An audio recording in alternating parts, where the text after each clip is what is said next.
আমরা শীটটা করার আগে কিছু বিষয় বুঝে নেই। এটা একটা কি বলে স্যালারি শীট, তাই না? এখানে আমরা কিছু বেতনের রেঞ্জ রাখছি, যে যদি কারো বেতন 12,800 টাকা এবং 15,800 টাকার মধ্যে হয় তাহলে সে 15% পাবে। আসলে কি 15% পাবে আমরা একটু ক্লিয়ার করে দিই। সেটা হচ্ছে হাউস রেন্ট সে 15% পাবে, হাউস রেন্ট 15% পাবে। এবং যদি কারো বেতন 15,800-র বেশি হয় এবং 22,500-র নিচে হয় তাহলে সে কত পার্সেন্ট পাবে? 25%। এবং কারো বেতন যদি 25,500-র উপরে হয় এবং 30,500-র নিচে হয় সেক্ষেত্রে সে কত পার্সেন্ট পাবে? 30% পাবে। আমরা অ্যান্ড শিখছিলাম, অ্যান্ডটা আমরা কোন লজিকের ভিতরে ব্যবহার করছিলাম এর আগে? ইফ লজিকের ভিতরে। তো এখানে আমাদের অ্যান্ডের এবং এর বিষয়টাই আসতেছে। যদি কারো বেতন 12,800 এবং কারো বেতন যদি 15,800 হয়, এর মধ্যে যদি হয় তাহলে কেবলমাত্র সে 15% পাবে তার বাড়ি ভাড়া। এই বিষয়টাই আমাকে এইখানে সাজাইতে হবে, যেটা আমরা গতদিনও দেখছিলাম। তো এটা কিভাবে করা যায় আমরা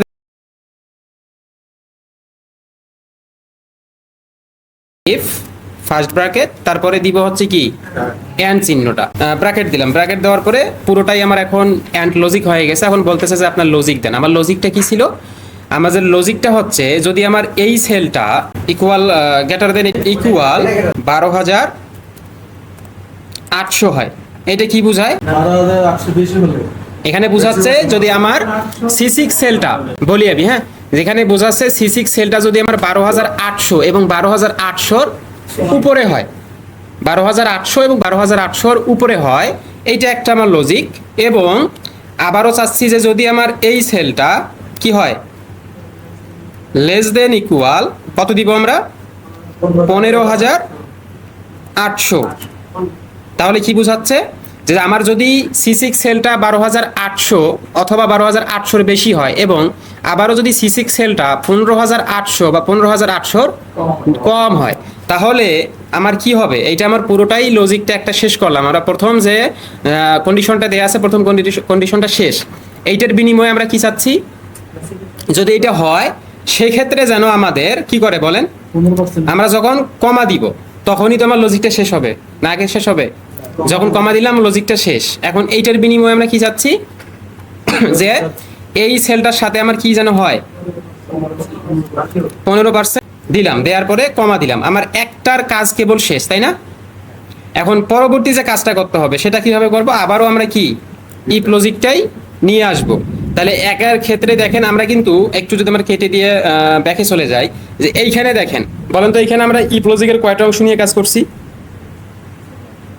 তার আগে বলেন ইফ লজিকের কয়টা অংশ? দুইটা টোটাল কয়টা অংশ ইফ লজিকের? টোটাল কয়টা অংশ? তিনটা। একটা হচ্ছে আমার লজিক, আর একটা হচ্ছে লজিকটার বিনিময়ে একটা আমি সত্য ফলাফল চাচ্ছি, আর লজিকটা যদি মিলে না যায় সেক্ষেত্রে আমি আর একটা ফলাফল চাচ্ছি।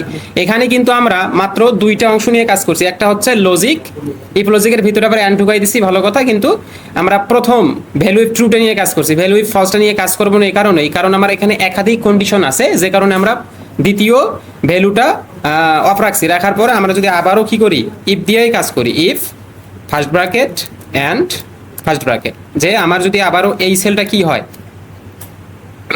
গ্রেটার দেন ইকুয়াল কত হয়, 15,801 হয়, তাহলে আমি এটার বিনিময়ে কি চাই? যে এটা যদি হয় এবং আবারও যদি আমার এই সেলটা কি হয়, গ্রেটার দেন লেস দেন হবে, তাই তো? লেস দেন ইকুয়াল কত? 22,500 হয়। এবং আমি এটা কি করলাম?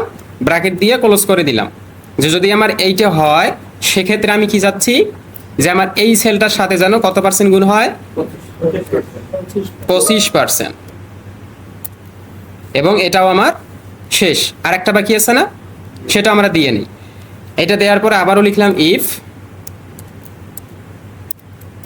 অ্যান্ড চিহ্ন দিলাম। দেওয়ার পরে যে যদি আমার এই সেলটা কি হয়,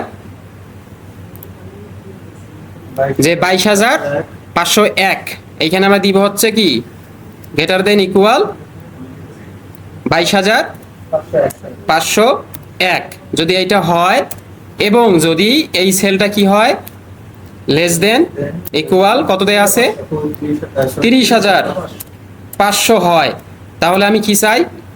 যে এই সেলটা কমা দিলাম, এই সেল দিলাম, গুণন কত পার্সেন্ট? 30%।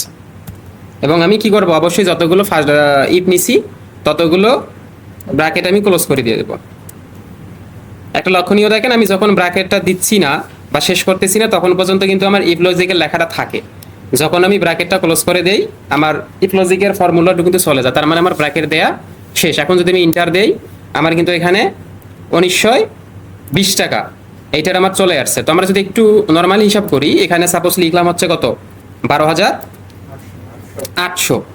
পরের সেলে মনে করেন এইখানে আমরা দিলাম হচ্ছে গুণ ইকুয়াল এই সেল গুণন কত পার্সেন্ট, 15%। আমরা একটু নর্মালি হিসাব করে দেখি যে আসলে আমার রেজাল্ট ঠিক আছে কিনা। ঠিক আছে না আমাদের রেজাল্ট?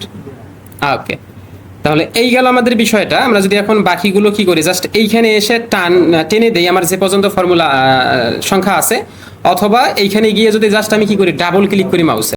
এখন দেখেন এইটা আমরা করলাম, এইটা এন্ডের সাহায্য নিয়ে করছি।